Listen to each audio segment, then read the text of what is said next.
Donc, si tu as une caméra Sony avec deux cartes mémoire, comme celle-ci ici, on peut voir il y a la carte mémoire 1 et 2, eh bien, il y a des paramètres pour gérer les fonctions d'enregistrement. Pour ça, on va se rendre dans le bouton Menu et on va vouloir se rendre à la boîte d'outils juste ici. Donc, on va monter ici, on va se rendre jusqu'à la boîte d'outils et l'option sur ma caméra se trouve à la page 5. Ça s'appelle le Record Media Settings. Alors, si on rentre là-dedans,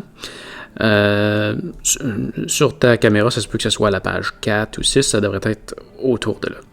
Donc ici, ce qu'on peut voir, c'est que ça, c'est les paramètres par défaut. Donc, ça l'enregistre sur la carte mémoire numéro 1 seulement, et quand elle est pleine, ça arrête.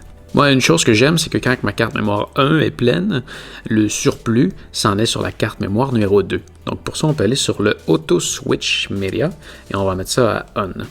Donc de cette façon-là, dès que la carte 1 va être remplie, la caméra va continuer à enregistrer sur la carte numéro 2. Une autre option qui peut être intéressante, oui, ici on peut choisir la carte mémoire qu'on veut sélectionner en priorité.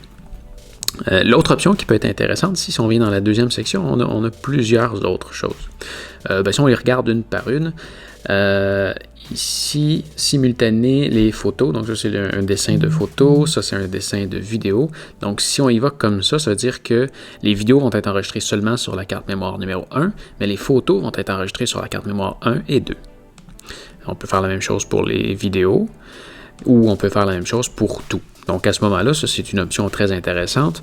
Quand on prend des photos ou des vidéos, tout ce qui s'enregistre sur la carte 1 va être copié sur la carte 2. Donc si jamais on a un problème avec la carte mémoire plus tard, eh bien au moins on a un backup qu'on peut aller rechercher instantanément.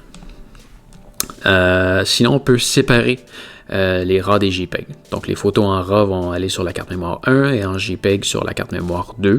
On peut faire le contraire ici.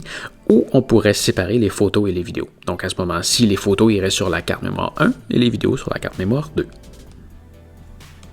Voilà. Une fois que tu as terminé, tu peux appuyer sur le bouton photo pour prendre une photo juste en haut de la caméra pour sortir du menu.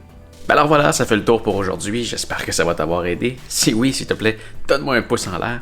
Si tu as des questions à propos de n'importe quel sujet, tu peux m'écrire dans les commentaires juste en dessous de la vidéo. Ça va me faire plaisir de te répondre. Et je vais peut-être même faire une vidéo juste pour toi. Alors, oublie pas de t'abonner.